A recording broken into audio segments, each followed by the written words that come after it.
पद संख्या 608 पद संख्या 608।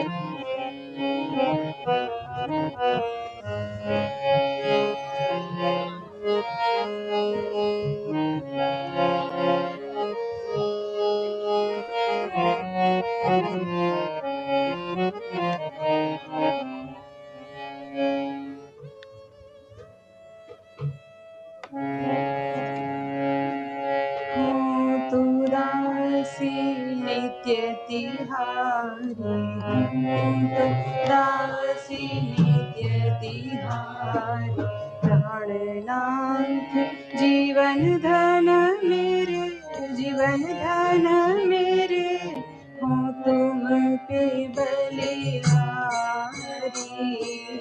हो तुम पे बलिहारी हूँ तो दासी नित्य तिहारी हूँ तो दासी चाहे तुम अति प्रेम करो तन मन सो मोहे अपनाओ चाहे तुम अति प्रेम करो तन मन सो मोहे अपनाओ चाहे द्रोह करो त्रासो दुख देहे मोहे छिटकाओ चाहे द्रोह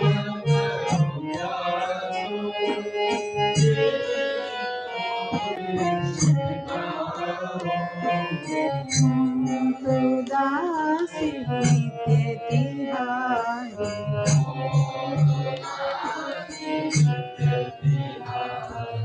तुम्हारो सुख ही है मेरो सुख आनंद कछु सुख जानो तुम्हारो सुख ही है मेरो सुख आनंद कछु सुख जानो जो तुम सुखी हो मो दुख में अनुपम सुख हो मानो जो तुम सुखी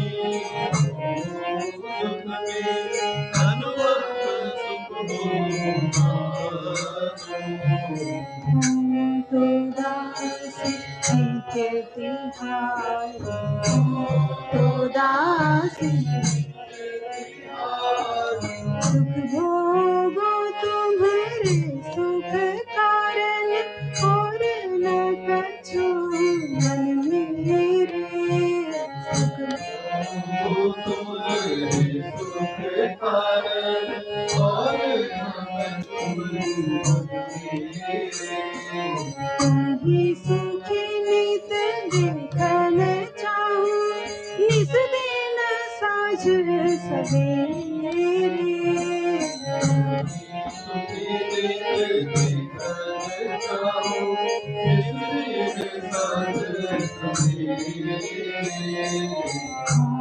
तो दासी नित्य तिहारी तो दासी नित्य तिहारी तुम ही समर्पण तुम ही सुखी देखन हित हो निज तन मन को सुख दे तुम ही सुखी तन मन को सुख दे तुम ही समर्पण करी अपने को नित तव रुचि को से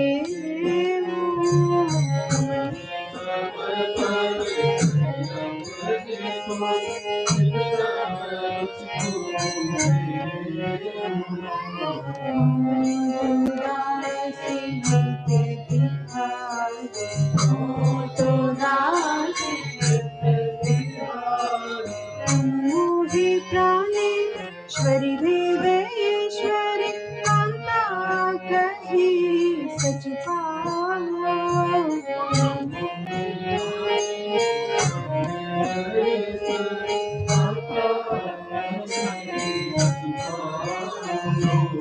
याते हो स्वीकार करो सब यद्यपि मन सत चाहो। याते हो स्वीकार करो सब यद्यपि मन सत चाहो। उदास के तिहारे उदास के तिहारे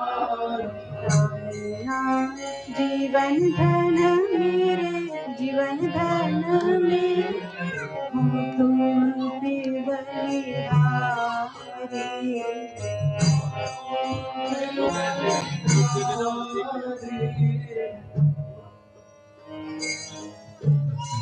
संख्या 551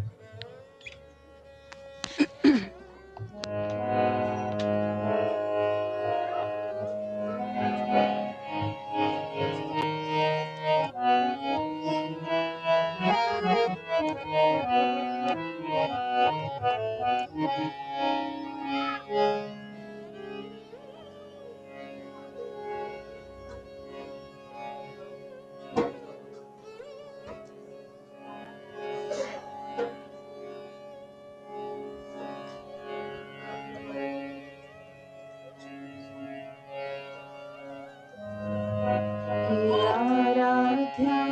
राधा मेरे मन का तुझ में नित्य निवास।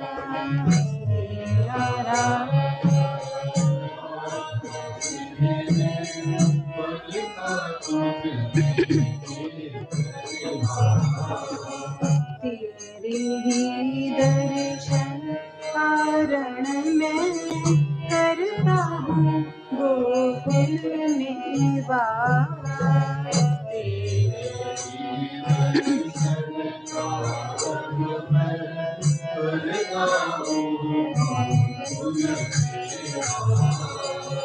तेरा ही रस तत्व जानना करना उसका स्वादन। तेरा ही रस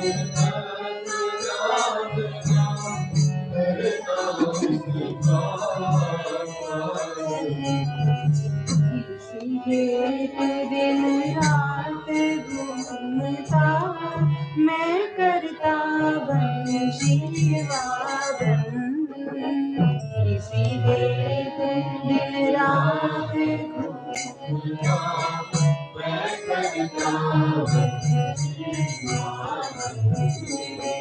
इसी हेतु स्नान को जाता बैठा रहता जमुना तीर। इसी हेतु स्नान को जाता बैठा रहता जमुना तीर। तेरी रूप माधुरी के दर्शन हित रहता चित्त अधीर।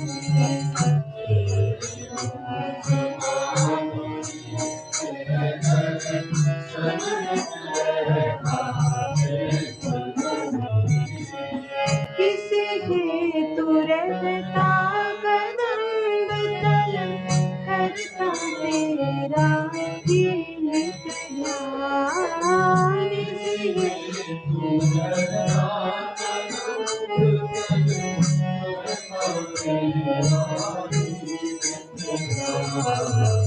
सदा तरसता चातक की जो रूप स्वाति का करने पास। सदा तरसता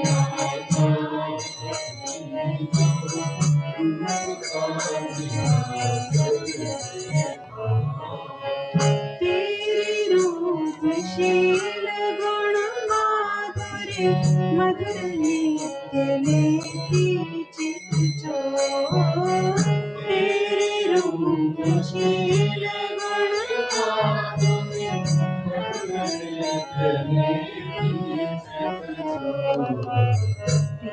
राम करता नित तेरा रहता उसमें सदा विभोर करता नित तेरा रहता उसमें सदा विभोर राधा राधा मेरे मन का तुझ में नित्य निवास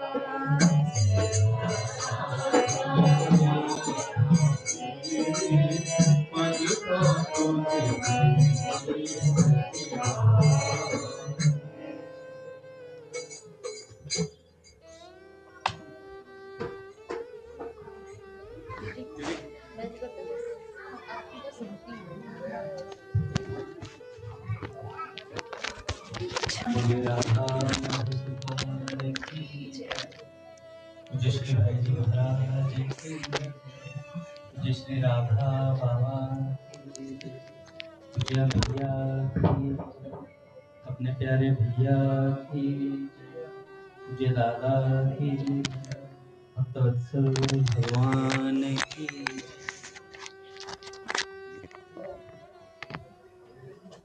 हरि बोल। बड़े सौभाग्य का क्षण है कि आज भी हमें सत्संग और कीर्तन का परम लाभ प्राप्त हो रहा है।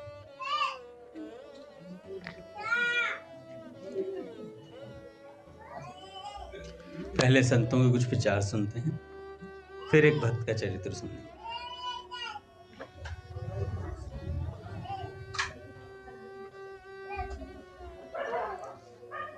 श्री राम जय जय राम।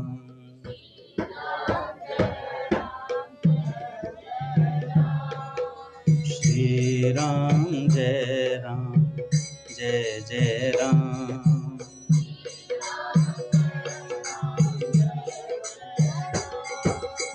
श्री राम जय जय राम।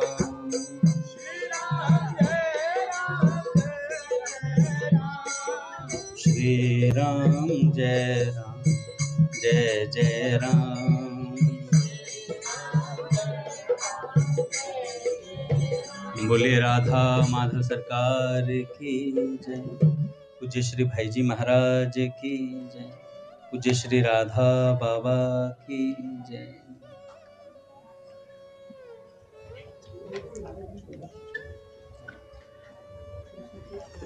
देखो, अपनी दीदी की बड़ी कृपा है और हम लोगों का बड़ा सौभाग्य है कि इतने सुंदर पद और इतनी सुंदर आवाज में हमें सुनने को मिला।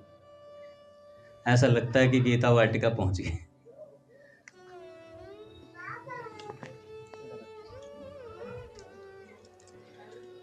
तो इस विशेष लाभ को छोड़ना नहीं चाहिए। वैसे तो 7:30 से लेकर 10 तक कुछ भी छूटे ना तो अच्छा है ना, क्योंकि बाकी समय तो हम क्या करते हैं ये हमें भी पता है।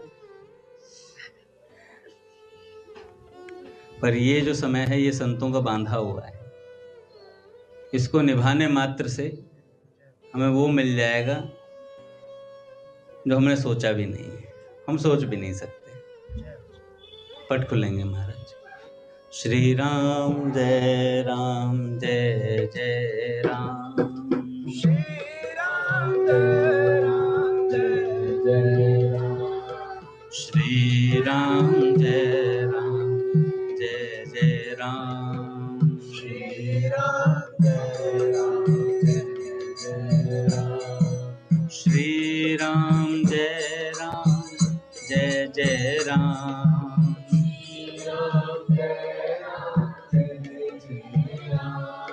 श्री राम जय जय राम। श्री राम जय राम। जय जय श्यामा जय श्याम। जय श्यामा जय श्याम। जय जय श्री वृंदावन धाम। जय जय श्री वृंदावन बोलिए राधा माधव सरकार की जय, गुरुदेव भगवान की जय। तो भैया संतों की व्यवस्था में अपने को फिट करना है। जैसे कहते हैं ना कि प्रियतम काव्य में बाबा कहते हैं, सांवर की रुचि के ढांचे में हमको ढलना होगा प्रियतम। तो ऐसे ही है भैया, पूज्य भैया की रुचि के ढांचे में हमको ढलना होगा प्रियतम। चाहे प्यार से ढल जाएं, चाहे राजी नाराज होके जैसे मर्जी ढल जाएं, ढलना पड़ेगा।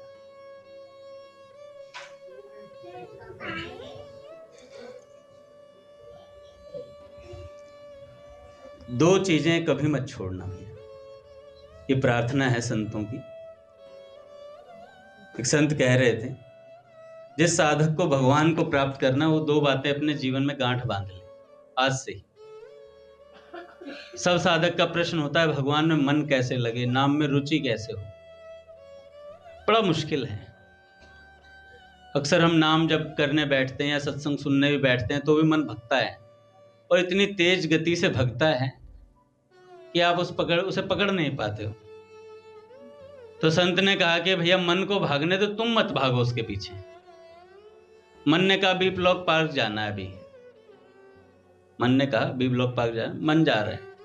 फिर यार मन चला गया, जहां मन है वहीं हम है, तो शरीर को भी ले चलो। तो तुम मत जाओ, कितनी देर तक रहेगा मन? थोड़ी देर उधर जाएगा, फिर सत्संग की 2-3 बातें इसमें वापस आ जाए। तो संत भगवान ने कहा कि बड़ा मुश्किल होता है सत्संग में, नाम में अपने आप को खपा देना, इसी में मन नहीं लग पाता है। तो संतों ने कहा कि दो काम करो। एक तो संतों का संग करें, सत्संग करें, जिसे सत्संग कहते हैं, संतों का संग अर्थात सत्संग करें। और दूसरा स्वाध्याय करें। सत्संग और स्वाध्याय रहेगा जीवन में तो आपकी नाम में रुचि रहेगी। सत्संग और स्वाध्याय रहेगा, नाम में रुचि रहेगी, और नाम में रुचि रहेगी तो सत्संग और स्वाध्याय होगा। बड़ी विलक्षण बात है। नाम में रुचि रहेगी, नाम कीर्तन करते रहेंगे तो सत्संग और स्वाध्याय में रुचि होगी, और सत्संग स्वाध्याय में रुचि होगी तो नाम जप में मन लग जाएगा। क्योंकि सत्संग से नाम की महिमा का बोध होता है, और नाम हम पर कृपा करके हमारे को सत्संग में लगाता है ना। ये कृपा है नाम की हमारे। तो दो चीजें कभी मत छोड़ो। कोई कुछ भी कहता रहे, कैसे ही कहता रहे, ये कर लो वो कर लो, कुछ नहीं। अपने को संतों ने सूत्र दे दिया है भाई। और ये बात किसी की नहीं, ये पूज्य भाई जी, पूज्य बाबा, आप आस्तिकता के आधारशिला पूरी पुस्तक पढ़िए एक बार। पूरी पुस्तक में आपको नाम के अलावा कुछ वस्तु मिल जाए तो बता देना। बाबा घुमा फिराकर नाम पर ले आते हैं, कैसे ही करो नाम पर अटक जाओ। और मन को सत्संग में भिगोए रखो, हमेशा भगवान की वार्ताओं में भिगोए रखो, तभी काम चलेगा। नहीं तो साधक धीरे धीरे हट जाता है। जिसने नाम का आदर नहीं किया उसे नाम नहीं मिलेगा। फिर कीर्तन का आदर नहीं किया तो कीर्तन से बाहर कर दिया गया। सत्संग का आदर नहीं किया तो सत्संग नहीं मिलेगा उसे फिर जीवन में। अरे बड़ी मुश्किल से मिल रहा है भैया, ये कृपा प्रसाद है। भगवान कहते हैं, बिन सत्संग न हरि कथा, तेहि बिन मोह न भाग, और मोह गए बिन राम पद, हो ही न दृढ़ अनुराग। वो स्वामी जी कह रहे हैं, बिन सत्संग न हरि कथा, तेहि बिन मोह न भाग। बिना सत्संग और हरि कथा के मोह भागता नहीं है, आसक्ति जाती नहीं है। और बताओ, और हम सत्संग नहीं सुनेंगे फिर कैसे काम चलेगा? मोह जाएगा नहीं, राम जी के चरणों में दृढ़ अनुराग होगा नहीं, फिर जीवन सफल होने से रह जाएगा। हम सब यही तो चाहते हैं, हमारा भगवान के चरणों में अनुराग हो जाए। और उस अनुराग के लिए कहा कि बिन सत्संग न हरि कथा, बिना सत्संग और हरि कथा के वो अनुराग होगा नहीं। तो सीधी सी बात है, संतों ने सूत्र, गोस्वामी जी महाराज कहते हैं इस बात।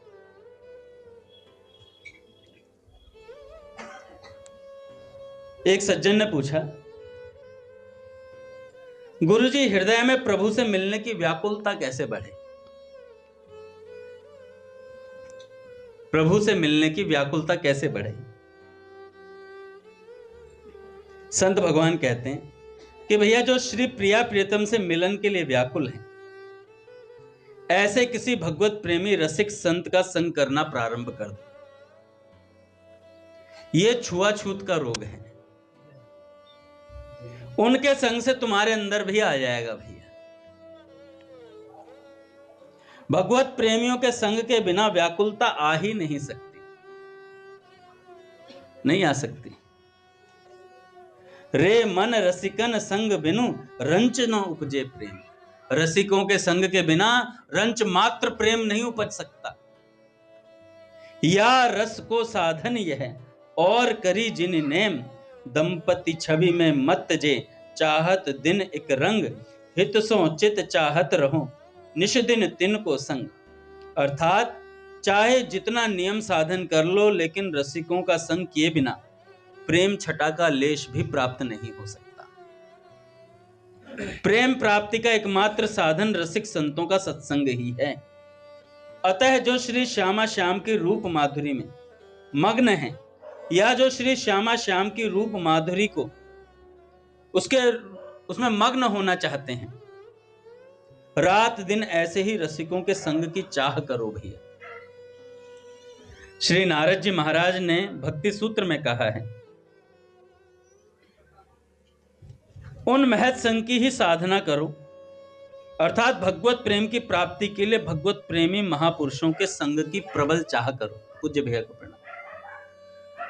भगवान की प्राप्ति के लिए भगवान के प्रेमी महापुरुषों के सत्संग की चाह करो, उनके संग की चाह करो। यहां तक कि प्रभु के संग से भी व्याकुलता नहीं प्राप्त होती। कितनी बड़ी बात कह रहे हैं संत कि भगवान के संग से भी भगवान से मिलने की व्याकुलता प्राप्त नहीं होती। श्री उद्धव जी श्री कृष्ण के साथ ही हर समय रहते हैं, लेकिन अभी ज्ञानी उद्धव हैं, प्रेमी उद्धव नहीं है। जब प्रेम स्वरूपा ब्रज गोपियों का संग मिला, वे उनकी चरण रज में लौटे, तब वे प्रेमी उद्धव बने। सुनी सुनी ऊधो प्रेम मगन भयो, लोटत धर पर ज्ञान गर्भ गयो। इसलिए भगवत दर्शन प्राप्त हो जाने से भी बड़ी चीज है भगवत प्रेमी महात्माओं का संग प्राप्त हो जाना। भगवत दर्शन से भी ऊंची चीज है। कितने ऐसे भक्त हुए हैं जिन्होंने भगवत साक्षात्कार करने के बाद भी प्रभु से यही मांगा कि हमें अपने प्रेमी भक्तों का संग दे दो। भगवान शंकर स्वयं प्रभु से याचना करते हैं कि बार बार वर मांगहूं हर्ष देव श्री रंग, पद सरोज अन पायनी भक्ति सदा सतसंग। श्री हित हरिवंश महाप्रभु जी कहते हैं, जय श्री हित हरिवंश प्रपंच बंच बस सब, काल व्याल को खायो या जिय जानि श्याम श्यामा, पद कमल संगी सिर नायो। जो भगवत प्रेमी महात्मा जन श्री प्रिया प्रियतम की चर्चा कर रहे हैं, उस चर्चा को सुनने का अगर चाव बढ़ जाए तो हमारे अंदर प्रिया प्रियतम से मिलने की व्याकुलता बढ़ जाएगी। कितनी स्पष्ट बात बोली है। जो भगवत प्रेमी महात्मा जन श्री प्रिया प्रियतम की चर्चा कर रहे हैं, उस चर्चा को सुनने का अगर चाव बढ़ जाए, उस चर्चा को सुनने का अगर चाव बढ़ जाए, तो हमारे अंदर प्रिया प्रियतम से मिलने की निश्चित व्याकुलता आ जाएगी। बार बार हम जिसकी चर्चा सुनते हैं तो उससे मिलने की आकांक्षा हृदय में स्वतः आ जाती है।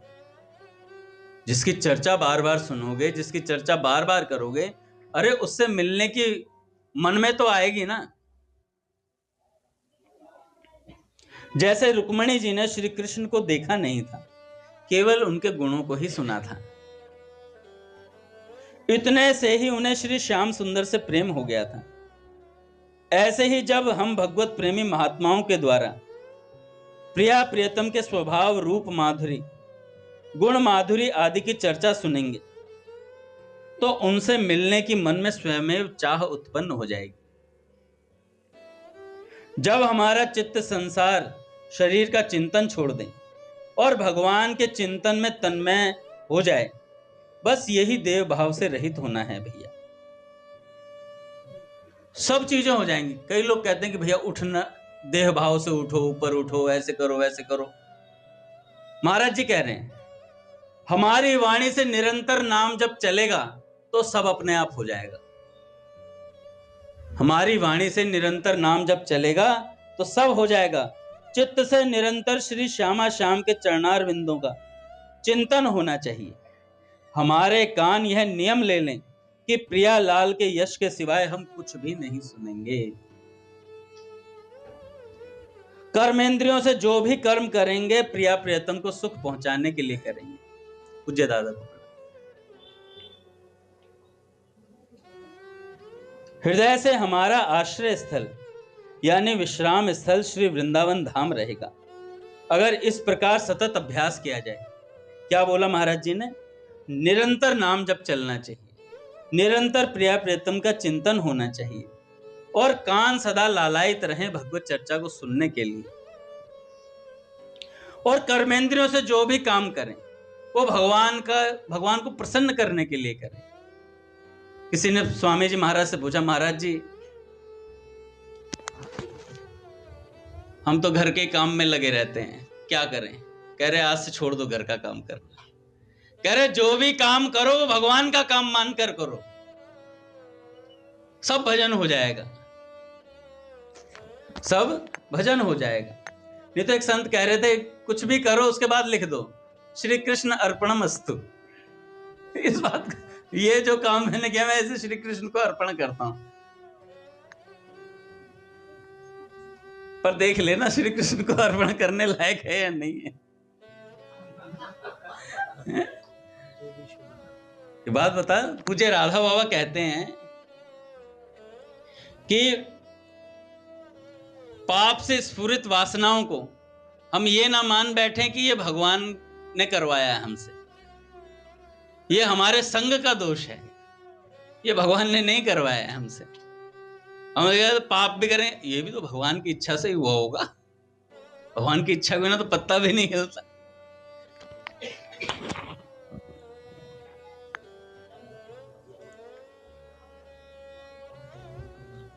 महाराज जी कहते हैं किसी भी महापुरुष की वाणी उठाकर देख लो, यही बात लिखी मिलेगी कि जो दिखाई पड़ रहा है वह भी प्रभु ही है। यह सब बात शास्त्रों ने और सभी महापुरुषों ने अनुभव की है। जो विविध प्रकार की सामग्रियों से भगवान कहते हैं, श्रीमद् भागवत में कपिल देव भगवान कहते हैं, जो विविध प्रकार की सामग्रियों से प्रतिमा में तो मेरी खूब पूजा अर्चना करता है, लेकिन बाहर मैं ही सब जीवों के रूप में हूं, उनसे द्रोह करता है, उसकी पूजा ऐसी हुई जैसे राख में किया हुआ हवन, अर्थात निष्फल हो गई। घर में बैठकर प्रभु के श्री विग्रह की खूब सेवा पूजा करो और बाहर किसी भी प्राणी की निंदा करो, उसका अपमान अनादर करो तो इससे क्या प्रभु प्रसन्न होंगे? कभी नहीं होंगे। इसलिए सभी महापुरुष सावधान करते हैं इस बात में। यह हमें ध्यान रखना है, हमें दोष नहीं देखना है, पर दोष दर्शन नहीं करना है। इसलिए पहले अपना दोष दूर करो, पहले अपना दोष दूर करो। पूज्य भाई जी कहते हैं हम किसी का दोष देखने चलते हैं तो वो दोषी बाद में है, उसका दोष हमारे भीतर प्रवेश कर चुका है, तभी हमें वो दोष दिखाई दिया है। नहीं अगर वो प्रवेश नहीं करता तो हमें दोष दिखता ही नहीं। साधक को केवल इतना ही सोचना है कि मैं ही एक साधक हूं और सब साध्य वस्तु हैं, यही सच्ची अनन्यता है। हम सब उपासकों को ऐसी ही भाव बनाना है भैया। देखो हम सब लोग कोई राजनेता नहीं है, यहां वहां की कमियां देखें, हम सब लोग तो उपासक हैं, साधक हैं। हम उपासना के द्वारा उपास्य तत्व में तन्मय होने के लिए इस भक्ति के मार्ग पर चल रहे हैं। हमें अपने भाव को देखना है, न कि दूसरे की कमियों को।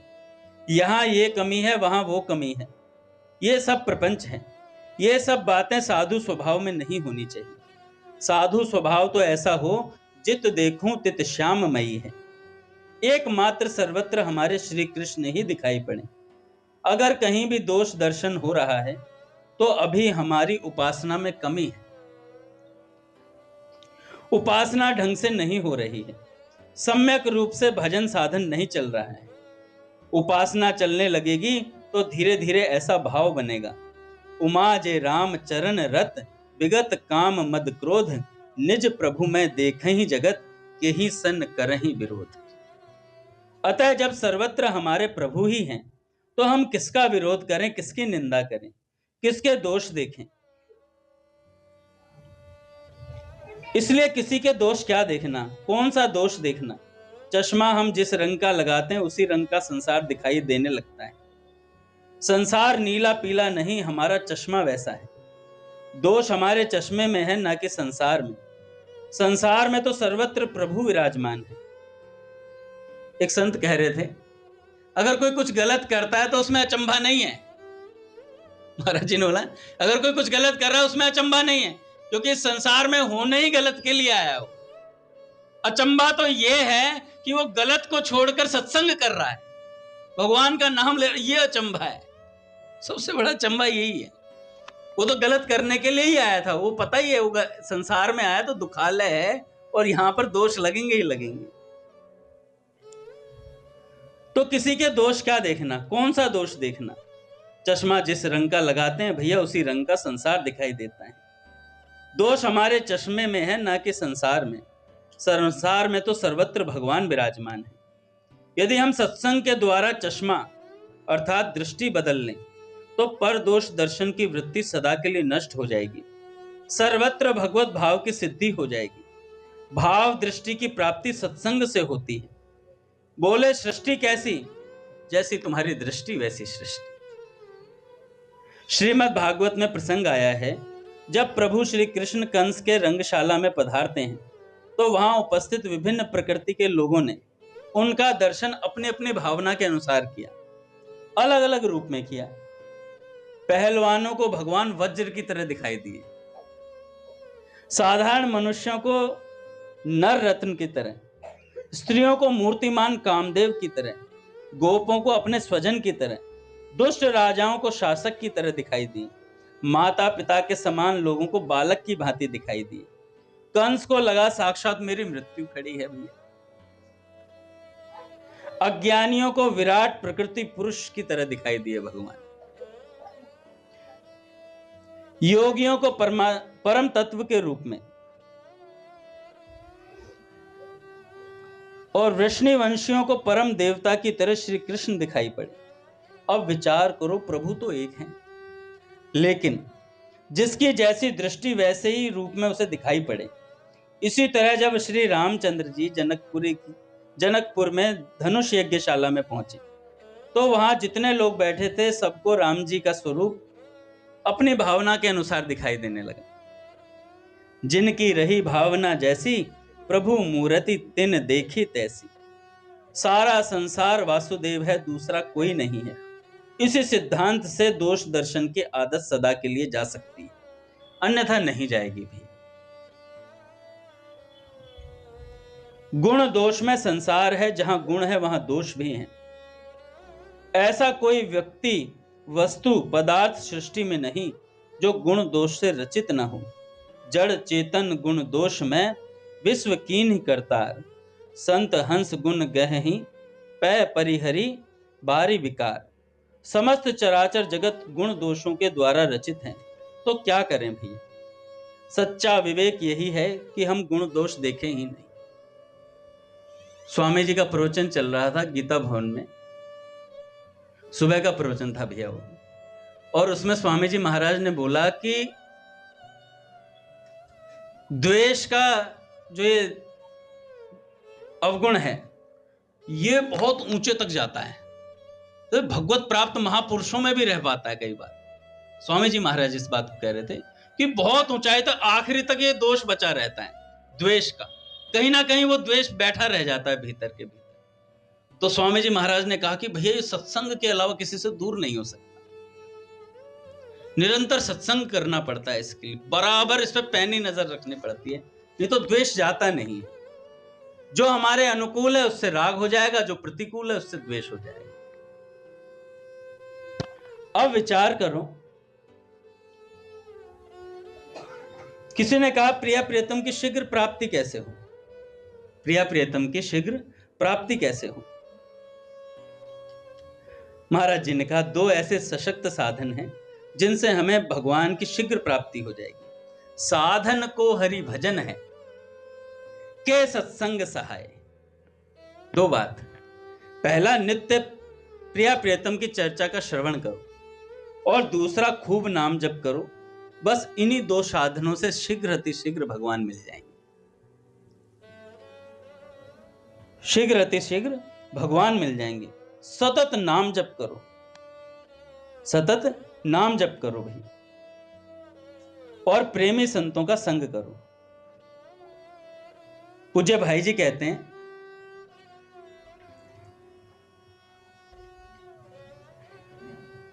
हरि नाम के महत्व को बताते हो।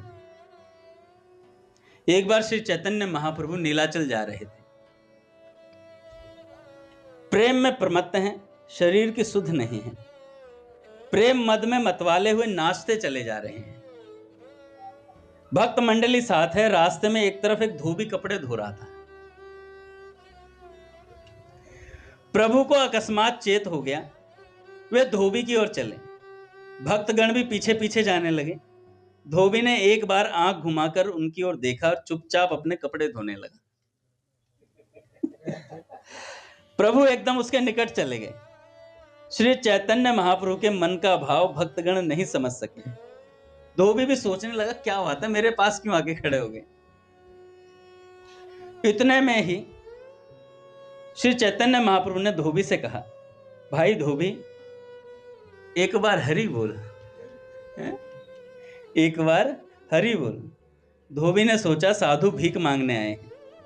उसने हरि बोलो प्रभु की इस आज्ञा पर कुछ खास ख्याल न करके सरलता से कहा, महाराज मैं बहुत गरीब आदमी हूं। महाराज मैं बहुत गरीब आदमी हूं, मैं कुछ भी भीख नहीं दे सकता। प्रभु ने कहा, धोबी तुमको कुछ भी भीख नहीं देनी पड़ेगी, सिर्फ एक बार हरि बोलो। धोबी ने मन में सोचा, साधुओं का जरूर ही इसमें कोई मतलब है, नहीं तो मुझे हरि बोलने को क्यों कहते, इसलिए हरि ना बोलना ही ठीक है। उसने नीचे मुख किया और कपड़े धोते धोते ही कहा, महाराज मेरे बाल बच्चे हैं, मजूरी करके उनका पेट भरता हूं। अगर मैं हरि बोल बन जाऊंगा, मैं हरि बोल बन जाऊंगा तो मेरे बाल बच्चे अन्न के बिना मर जाएंगे, क्योंकि महाप्रभु जिसको छू देते थे वो पागल हो जाता था, वो हरि बोल हो जाता था फिर उसका। प्रभु ने कहा, भाई तुझे हम लोगों को कुछ देना नहीं पड़ेगा, सिर्फ एक बार मुख से हरि बोलो। हरि नाम लेने में ना तो कोई खर्चा लगता है, ना किसी काम में बाधा आती है, फिर हरि क्यों नहीं बोलते हो। एक बार हरि बोलो भाई। धोबी ने सोचा, अच्छी आफत आई यार, साधु चाहता क्या है, न मालूम क्या हो जाए, मेरे लिए हरि नाम न लेना ही अच्छा है। मन में सोचा जा रहा है। यह निश्चय करके उसने कहा, महाराज तुम लोगों को कुछ काम काज तो है नहीं, इससे सभी कुछ कर सकते हो। हम गरीब आदमी मेहनत करके पेट भरते हैं, बताइए मैं कपड़े धोऊं या हरि नाम लूं। प्रभु ने कहा, धोबी यदि तुम दोनों काम एक साथ ना कर सको तो ये कपड़े मुझे दो, मैं धोता हूं इन्हें, तुम हरि बोलो।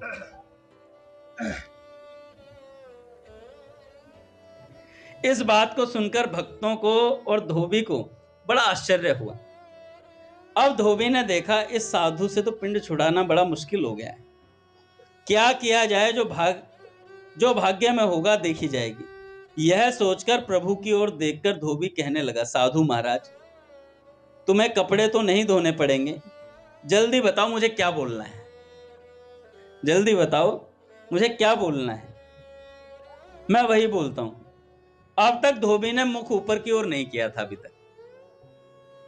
अब की बार उसने कपड़े धोने छोड़कर प्रभु की ओर देखते हुए उपयुक्त शब्द कहे। धोबी ने देखा कि साधु करुणा भरी दृष्टि से उसकी ओर देख रहे हैं। उनकी आंखों से आंसू की धारा बह रही है भैया महाप्रभु की नित्यों से। यह देखकर धोबी मुग्ध सा होकर बोला, कहो महाराज मैं क्या बोलूं। प्रभु ने कहा, भाई बोलो हरि बोल, हरि बोल, हरि बोल। धोबी बोला, प्रभु ने कहा, धोबी फिर बोल हरि बोल।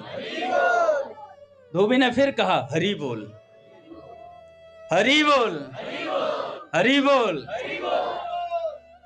इस प्रकार धोबी ने प्रभु के अनुरोध से 2 बार हरि बोल कहा। तदनंतर वह अपने आपे में नहीं रहा। उसके बाद तो उसके बाद कपड़े नहीं धो सकता और विवल हो उठा। बिल्कुल न इच्छा होने पर भी वह अपने आप ही हरि बोल पुकारने लगा। ज्यों ज्यों हरि बोल पुकारता त्यों त्यों विवलता और बढ़ती जा रही थी। पुकारते पुकारते अंत में वह बिल्कुल बेहोश हो गया। आंखों से हजारों लाखों आंसू की धाराएं बहने लगी। वह दोनों भुजाएं ऊपर उठाकर हरि बोल हरि बोल पुकारता हुआ नाचने लगा। महाराज भक्तगण आश्चर्यचकित होकर देखने लगे। अब प्रभु नहीं ठहरे, उनका कार्य हो गया था, प्रभु आगे बढ़ गए, इसलिए वे वहां से जल्दी से चले। भक्त भी सारे साथ हो लिए पीछे पीछे। थोड़ी सी दूर जाकर प्रभु बैठ गए एक स्थान पर। महाप्रभु भक्तगण दूर से धोबी का तमाशा देखने लगे। धोबी भाव बता बता कर नाच रहा है, हरि बोल हरि बोल हरि बोल। प्रभु के चले जाने का उसे पता नहीं है। उसकी बाह्य दृष्टि लुप्त हो चुकी है। भाग्यवान धोबी अपने हृदय में गौर रूप का दर्शन कर रहा है। भक्तों ने समझा धोबी मानो एक यंत्र है। प्रभु उसकी कल दबाकर चले आए हैं, मतलब नस दबाकर चले आए हैं, और वह उसी कल से हरि बोल पुकारता हुआ नाच रहा है। भक्त सब चुपचाप देख रहे थे। थोड़ी देर बाद धोबी जो नृत्य कर रहा था उसकी धोबन आई रोटी लेके। कुछ देर तक उसने दूर खड़े खड़े पति का रंग देखा, फिर कुछ भी ना समझकर हंसी उड़ाने के भाव से उसने कहा पति से, यह क्या हो रहा है, यह नाचना कब सीख लिया तुमने। धोबी ने कोई उत्तर नहीं दिया। वह उसी तरह दोनों हाथ उठाए घूम घूम कर भाव दिखाता हुआ हरि बोल पुकारने लगा और नाचने लगा। धोबिन ने समझा पति को होश नहीं है, उसको कुछ ना कुछ हो गया है। वह डर गई और चिल्लाती हुई गांव की तरफ दौड़ी और लोगों को बुलाने और पुकारने लगी। धोबिन का रोना और पुकारना सुनकर गांव के लोग इकट्ठे हो गए। धोबिन ने डरते डरते उनसे कहा कि मेरे मालिक को भूत लग गया है, मेरे मालिक को भूत लग गया है। अपने पूज्य भैया ने घटना सुनाई थी ना। पूज्य बाबा प्रिय प्रियतम सरकार का चिंतन करते रहते थे, लीला राज्य में रहते थे। उस समय साधु कृष्ण प्रेम जी बालक आए थे, तो बाबा उन्हें नटवरिया कहा करते थे। तो जब वो बालक आए था तो बाबा कुंडी के भीतर रहते थे, अपना कमरा बंद करके, और थोड़ा सा दरवाजा खुला रहता था। उसमें से वो बालक झांक झांक कर देखता था, ये बाबा रो क्यों रहा है, इस बाबा को क्या हो गया है। तो झांक कर जैसे देखा तो एक दिन जब बाबा सही थे तो उन्होंने पूछा, बाबा आप रोते क्यों। तो बाबा ने कहा कि भैया हमें भूतनी लग गए हैं, भैया हमें भूतनी लग गए हैं। तो उस बालक ने क्या कहा कि बाबा का गला देखा ऐसे, तो देखा तो तुलसी माला नहीं थी बाबा के गले में। तो कहता है साधु कृष्ण प्रेम जी, वो तो वल्लभ को उसके पुष्टि मार्ग के थे, तो उन्होंने कहा कि बाबा आप ना तुलसी माला धारण करो गले में, उससे ना भूत पास नहीं आता, भूतने पास नहीं आएंगे, मैं तुलसी माला लाके दूंगा आपको। बाबा कहते हैं हाँ ठीक है भैया। तो साधु कृष्ण प्रेम जी कहते हैं कि बाद में जब मैं बाबा का संग किया, काफी दिनों में बाद में पता चला कि ये भूतनी असलियत में थे कौन। वे राधा कृष्ण को भूतनी कह रहे थे कि ऐसे पीछे लग गए हैं जब रतनगढ़ में पूज्य बाबा और बाबूजी थे भैया, तो उस समय शौच के लिए जाया करते थे बाबा सुबह धोरों पे पीछे। तो बाबूजी और बाबा दोनों चला करते थे। तो जब दोनों साथ चलते तो बाबा अक्सर कहा करते थे भाई जी से कि भाई जी मुझे गोपी गीत सुनाओ, मुझे गोपी गीत सुनाओ। उस समय साधु कृष्ण प्रेम जी पीछे पीछे आते थे, पीछे पीछे चला करते थे, काफी पीछे। और मतलब इतना आगे सुन ले, वार्ता सुन ले बस, उनकी क्या वार्ता चलती। तो भाई जी गोपी गीत सुनाते थे और बाबा चलते थे। तो बाबा कहा करते हैं कि मेरे को इतनी बार बाबूजी ने गोपी गीत सुनाया, इतनी बार गोपी गीत सुनाया, बता नहीं सकता। और जैसे ही धोरों पर चलते थे ना, बाबूजी शुरू करते थे जयति ते धिकम जन्म ना ब्रज, उधर से ही बाबा के बेहोशी सी छानी शुरू हो जाती थी। अच्छा, बाबूजी को क्या कम बेहोशी रहती थी क्या? बाबूजी भी ऐसे चलते जैसे शराब पिला दी, मस्तानी से चाल हो जाती, धोरों के बीच में ऐसे झूमते हुए आते थे, शौच करके आते, उसके बाद फिर आते हुए फिर वही गोपी गीत चालू हो जाता। तो फिर ऐसी स्थिति हो जाती थी। तो साधु कृष्ण प्रेम जी कहते, मैं देखता रहता था कि इन महापुरुषों की कैसी विलक्षण दशा है कि इन्हें भगवान के चिंतन से फुर्सत नहीं मिलती है, सदा लगे ही रहते हैं चिंतन में। तो ऐसे साधु कृष्ण प्रेम जी भैया। तो मैंने आज शुरुआत जब करी थी, मैंने ये कहा था कि संतों के संग से किसी ने प्रिय प्रीतम के प्रति व्याकुलता कैसे जगे। जो व्याकुल है उसका संग मिल जाए तो व्याकुलता जग जाएगी भैया। रसिक प्रेमी संतों का संग मिल जाए तो उससे रसिक बन जाएंगे हम। अभी तो हम संसार में सिक हैं, बीमार हैं, तो रसिकों का संग करेंगे तो काम हो जाएगा। पूज्य नारायण दादा से पूज्य भैया ने यही बात पूछी थी कि प्रिय प्रीतम का प्रेम कैसे प्राप्त हो। तो उन्होंने कहा था भैया जिनको प्रेम हो रखा है उनका संग करना चाहिए। नारायण दादा ने गीता वाटिका में बात बोली थी। तो भैया महापुरुष जी के संग से महापुरुष जी ने दृष्टिपात किया और उसके बाद कहा एक बार हरि हरि बोल। धोबी तो हरि बोल करता है, नाच ही जा रहा है। धोबिन आ गई है, गांव वालों को बुला रही है। धोबिन का रोना और पुकारना सुनकर गांव के लोग इकट्ठे हो गए।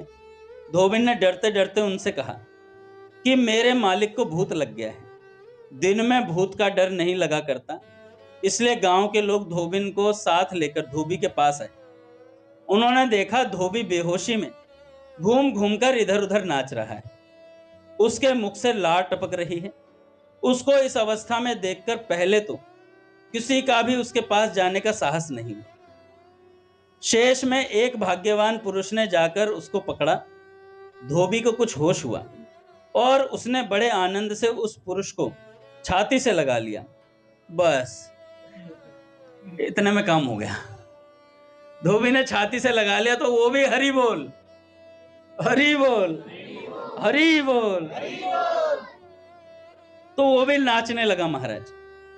अब वहां दोनों ने नाचना शुरू कर दिया। एक तीसरा व्यक्ति आया, मैं ठीक करूंगा ऐसे। उसने आया तो वो भी जैसे स्पर्श किया तो महाराज वो भी एक बार हरि हरि बोल, एक बार हरि हरि बोल। तो उस पे भी भूत सवार हो गया महाराज। फिर चौथा आया, फिर पांचवा आया, ऐसे क्रम से जो भी आ रहा था स्पर्श कर रहा था हरि बोल हरि बोल हरि बोल हरि बोल, ऐसी भावधारा बह निकली। यहां तक कि धोबिन भी इसी प्रेम मद में मतवाली हो गई। प्रेम की मंदाकिनी बह चली। हरि नाम की पवित्र ध्वनि से आकाश गूंज उठा, समूचा गांव पवित्र हो गया। ये एक महापुरुष के कहने मात्र से, उनके दृष्टि मात्र का कमाल था। इतने से काम हो गया। अपने प्रेम भिक्षु जी महाराज से वो रह नहीं पाते थे भगवान के नाम के बिना। बड़ा पूज्य मलुकपीठ सरकार ने गीता भवन में सुनाई थी घटना। तो नाम के बिना उन्हें जीना अच्छा लगा। किसी प्रेम भिक्षु जी महाराज ने से किसी ने पूछा कि महाराज आप पाप किसे कहते हैं? कह रहे नाम के अलावा कुछ भी बोलना मेरी दृष्टि में पाप है। ऐसा प्रेम भिक्षु जी महाराज का भाव रहता था नाम के प्रति। उनके भैया मुझे गुरुदेव का नाम याद नहीं है, उनके गुरुदेव थे हाँ पूज्य कश्मीरी बाबा। उनका उन्हें ज्यादा संग प्राप्त नहीं हुआ था। बहुत स्टेशन पे मिले थे एक बार, और चातुर्मास किया था साथ में। उसके बाद कभी नहीं मिले दोबारा। तो प्रेम भिक्षु जी महाराज ने गुरुदेव से पूछा कि अब कब मिलोगे आप? तो कश्मीरी बाबा ने कहा कि अब कभी नहीं मिलेंगे जीवन में। एक बार मिले, चातुर्मास साथ में किया, सत्संग किया, उसके बाद कहा कि अब कभी नहीं मिलेंगे जीवन में। तो प्रेम भिक्षु जी महाराज ने बोला कि मैं किसके सहारे रहूंगा, क्योंकि जीवन भर भगवान तक जब तक नहीं पहुंच जाऊं तब तक गुरुदेव की आवश्यकता रहती है, सत्संग की आवश्यकता रहती है, तो मैं कहां से प्राप्त करूंगा मार्गदर्शन। तो कश्मीरी बाबा जी ने कहा, विनय पत्रिका पकड़ाते हुए कहा कि गोस्वामी जी महाराज के अंतिम दिनों की कृति है और इसमें सारा सार है, जब जब दिक्कत आए इसे खोल लेना विनय पत्रिका जी को, ये तुम्हारे गुरु का काम करेगी। तो ऐसे प्रेम भिक्षु जी महाराज, उनका एक वीडियो उपलब्ध है जिसमें वो बहुत नाच रहे हैं घूम घूम करके, आप देखना यूट्यूब पे, घूम घूम के नाच रहे हैं, श्री राम जय जय राम, श्री राम जय जय राम, इसमें घूम घूम के नृत्य कर रहे हैं। उनका ऐसा विलक्षण प्रेम था भगवान के नाम से, अथाह प्रेम। उन्होंने कई करोड़ नाम जप किए थे, 13 करोड़ के आसपास। शायद दास बोध नामक ग्रंथ भी शायद उन्होंने लिखा है, पक्का याद नहीं है, पर ऐसा है वो किसी और ने लिखा है, रामदास बाबा ने, समर्थ रामदास बाबा जी महाराज। तो दास बोध नामक जो ग्रंथ है वो उन्होंने लिखा। तो प्रेम भिक्षु जी महाराज एक बार बीमार पड़ गए, बीमार पड़े तो चेलों ने दवाई बंटी करवाई, उसको वैद्य को बुलाया, वैद्य आया, वैद्य ने आकर के दवाई दी। वैद्य ने कहा कि देखो ये कीर्तन करते हैं तो अष्ट सात्विक भावों का उदय होता है, उससे शरीर पर गहरा प्रभाव पड़ता है, तो कुछ दिन इनका कीर्तन बंद कर दिया जाए। प्रेम भिक्षु जी महाराज तो अपना आराम से थे, लेटे हुए थे, तो दवाई चल रही थी, तो चेलों ने क्या किया, कमरे में बंद कर दिया और ना किसी को आन दे ना जान दे, किसी से मिलना जुलना सबसे बंद करवा दिया। तो 15 दिन हुए होंगे प्रेम भिक्षु जी महाराज को। तो 15-20 दिन बाद तो उनको थोड़ा होश आया, तो उन्होंने कहा कि क्या बात है, कोई मिलने नहीं आ रहा है। एक चेले ने आकर के कहा कि गुरुदेव आपके ना दवाई चल रही है अभी, तो अभी ठीक नहीं है मिलना जुलना। तो उन्होंने कहा कीर्तन, कह रहे कीर्तन के लिए भी डॉक्टर ने मना करा है, कह रहे भक्तों का संग, कह रहे भक्त भी मिलने नहीं आएंगे आपसे, कह तो करूंगा क्या मैं। प्रेम भिक्षु जी महाराज ने बोला, आसन लगाया, प्राणों को चढ़ा लिया महाराज, और शरीर ऐसा कर लिया जैसे मृत प्राय हो गए हों। शिष्यों ने आके नब्ज देखी तो नब्ज मिल नहीं रही है, कह गुरुदेव ने लीला संवरण कर लिया, गुरुदेव ने लीला संवरण कर लिया। तो एक चेले ने कहा कि गुरुदेव की आखिरी इच्छा थी कि मेरे शरीर को अंत समय में द्वारिका ले जाया जाए और द्वारिका के प्रांगण में लिटा करके कीर्तन करा जाए। तो ले जाया गया महाराज, ऐसा ही हुआ। द्वारका के प्रांगण में प्रेम भिक्षु जी महाराज लेटे हुए हैं, लेटे लेटे महाराज कीर्तन शुरू हुआ। श्री राम जय जय राम,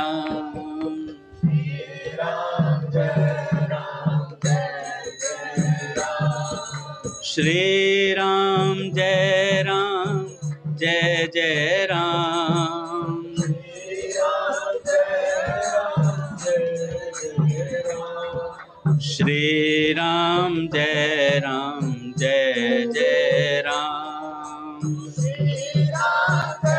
श्री राम जय जय राम,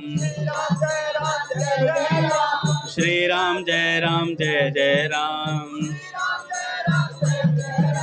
श्री राम जय जय राम, श्री राम जय जय राम, श्री राम जय जय राम, श्री राम जय जय राम,